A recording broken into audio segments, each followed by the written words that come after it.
I hit record at 8:03 a.m., 15 seconds before the knock. The lens saw the yellow tape measure first. I saw the fine taped to my door, red block letters, Violação, Vigilancia. The HOA cart hummed in my driveway like a small white insect. The president, blazer, sunglasses, clipboard held like a gavel, didn't wait for hello.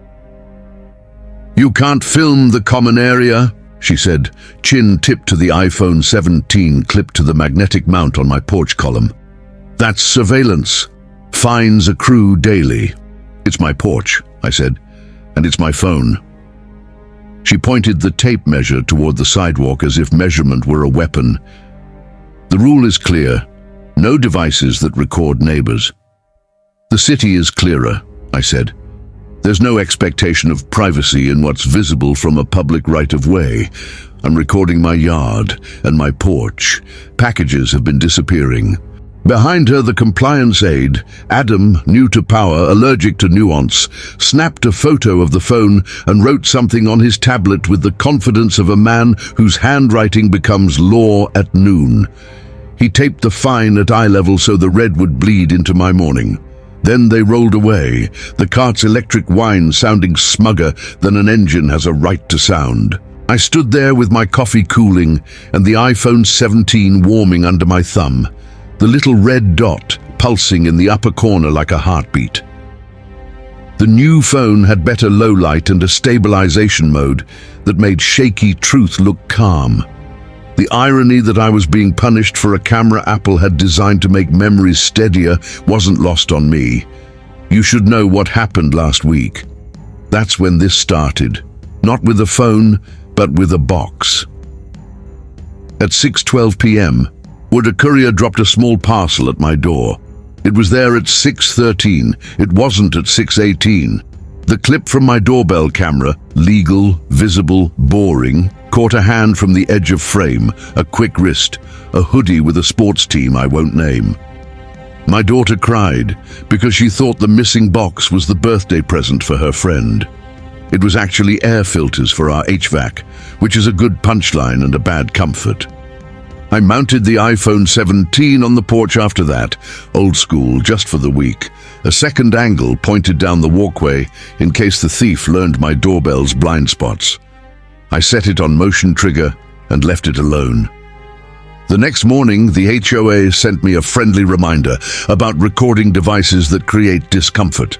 That afternoon, when my neighbor Priya's stroller clip vanished, my phone caught the same sleeve, the same quick wrist, the same quiet exit. We sent the stills to the police. We sent them to the app. The neighborhood exhaled the way shoulders do when a chiropractor gets lucky. Everyone said thank you. And then the fine arrived. At 8:45, I emailed the board with the relevant lines from City Code. I kept it simple. The ordinance that says you can photograph or film what your eyes can lawfully see from your property, the bit about public right-of-way, sidewalks, streets, a reminder that audio laws are different, so I keep the phone in video only unless I'm speaking. The paragraph in our own covenants that defers to municipal code for safety and privacy issues. I attached a screenshot from the package theft and a sentence that said, "This is why the phone is up." At 9:17, the board replied with a PDF of Rule 914, surveillance. A page written in a time when drones were science fiction and doorbells made noise, not evidence. It banned any equipment designed to record neighbors, with no carve-outs, no definitions, no nod to reality. The email said the fines would continue until I removed the device and ceased recording. I removed nothing. I set the phone to a longer clip length and made a pot of coffee strong enough to level a small table.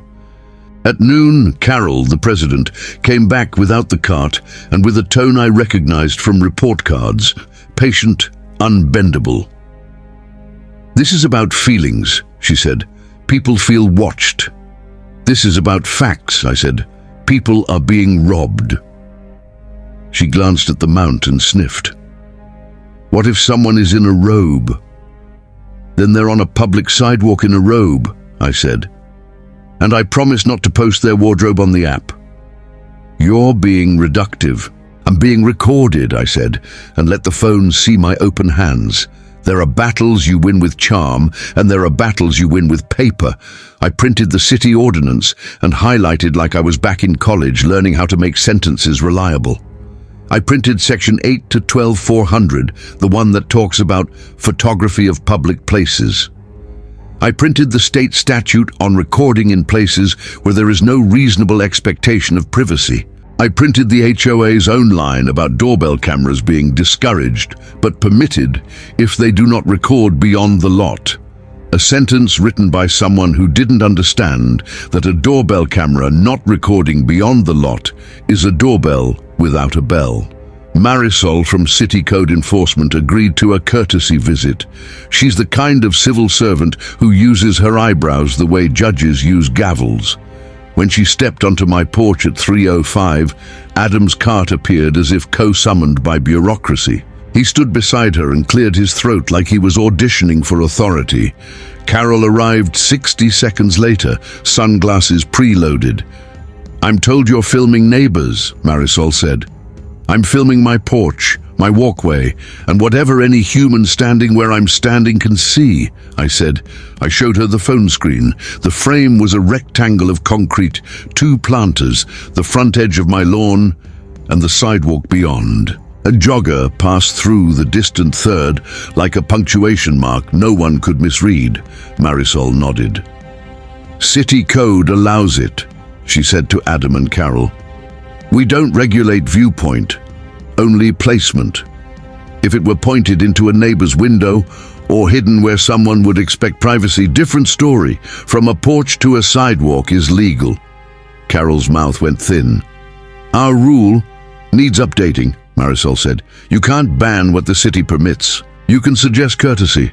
Angle down, don't publish identifiable clips without a reason. Blur kids if you post to the app.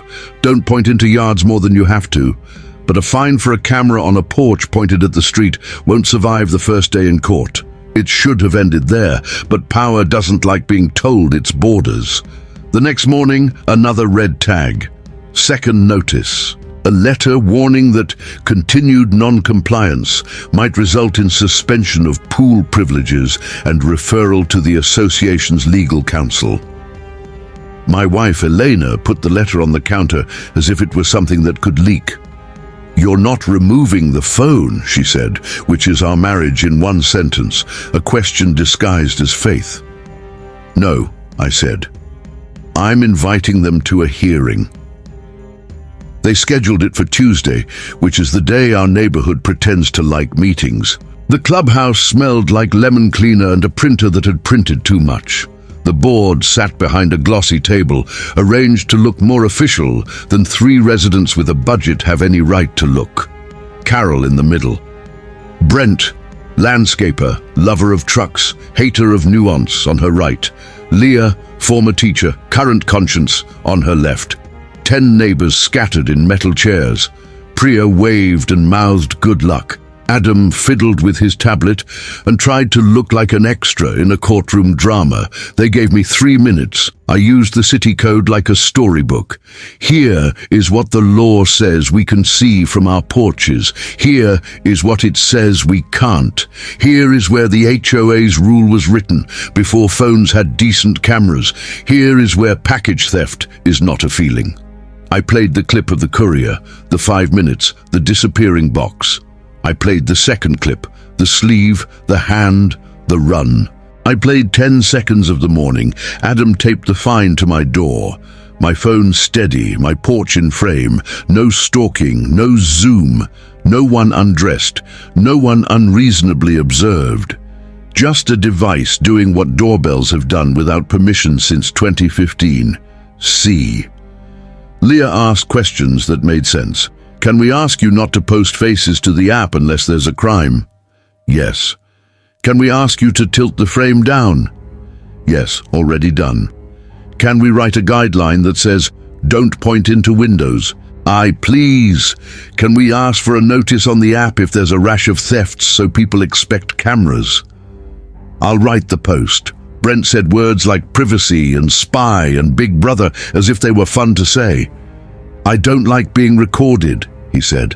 Then don't be on my porch, I said, or in the street, or on the internet, or in a modern city. It came out sharper than I meant. Leah slid him a sticky note as if she were passing a tissue.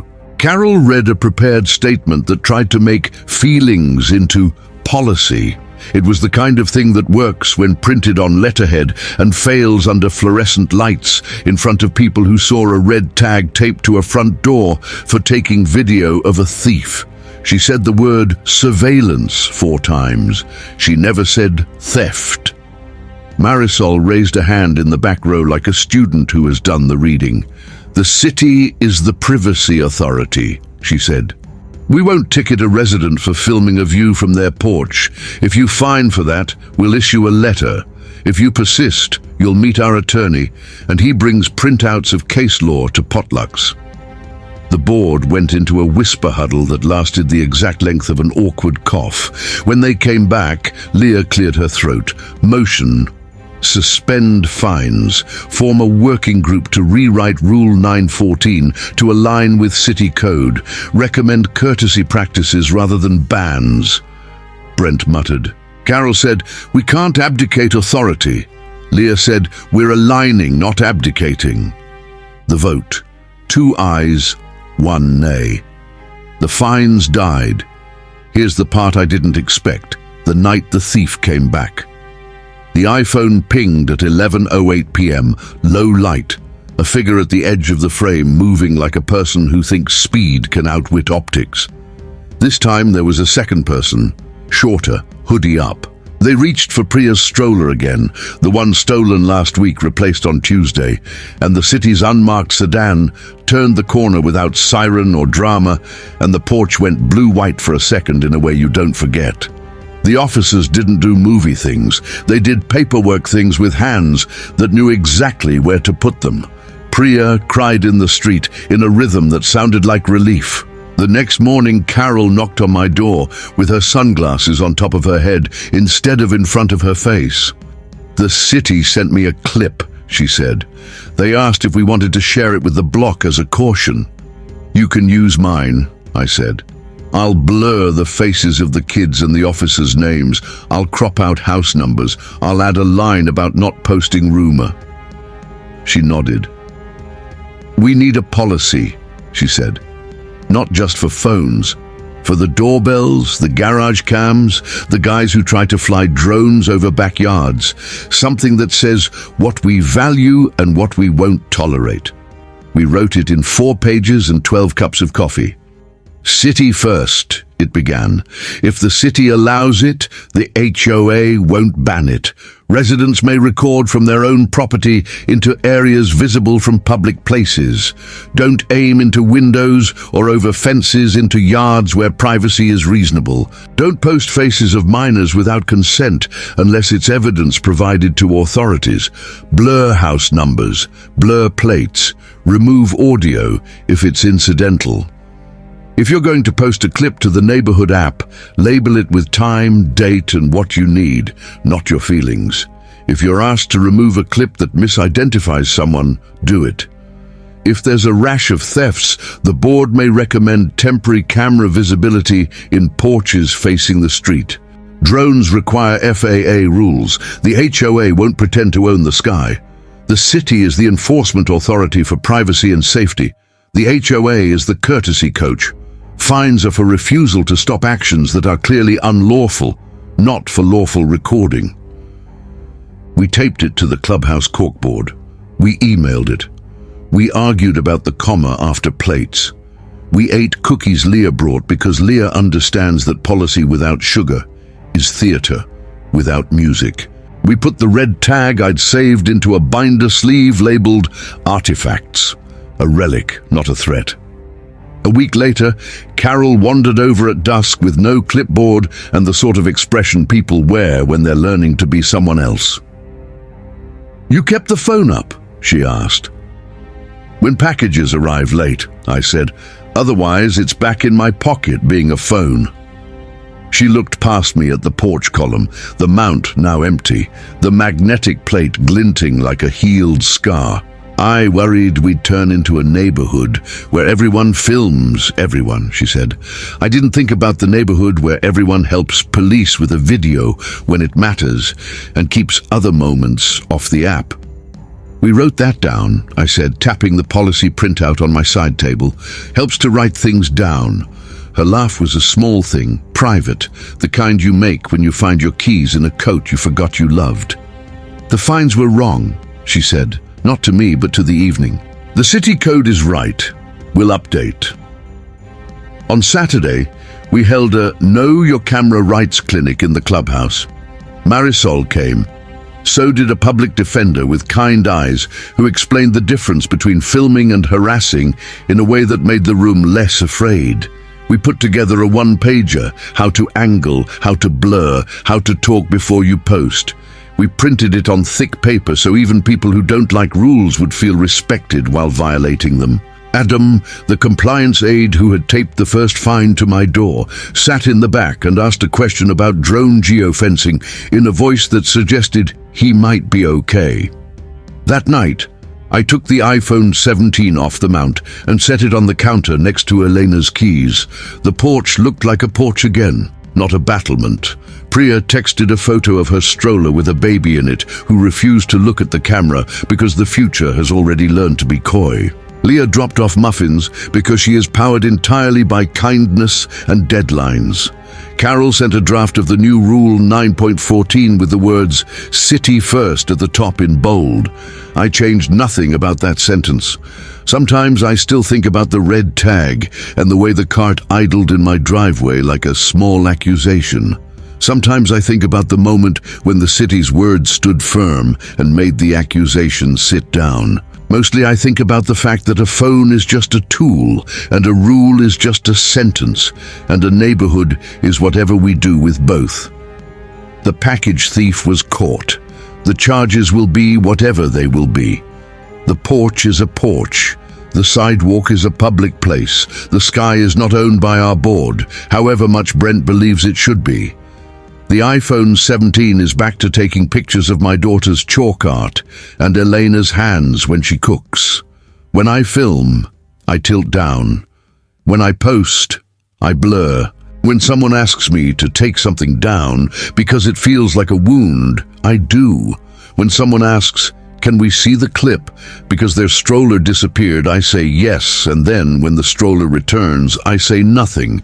They find me for surveillance. City code protected me. What saved the neighborhood, though, wasn't the ordinance. It was the moment we agreed to write down the difference between watching to protect each other and watching to punish. It was a page on a corkboard. It was a phone on a porch. It was the quiet click of a policy shifting from no to here's how.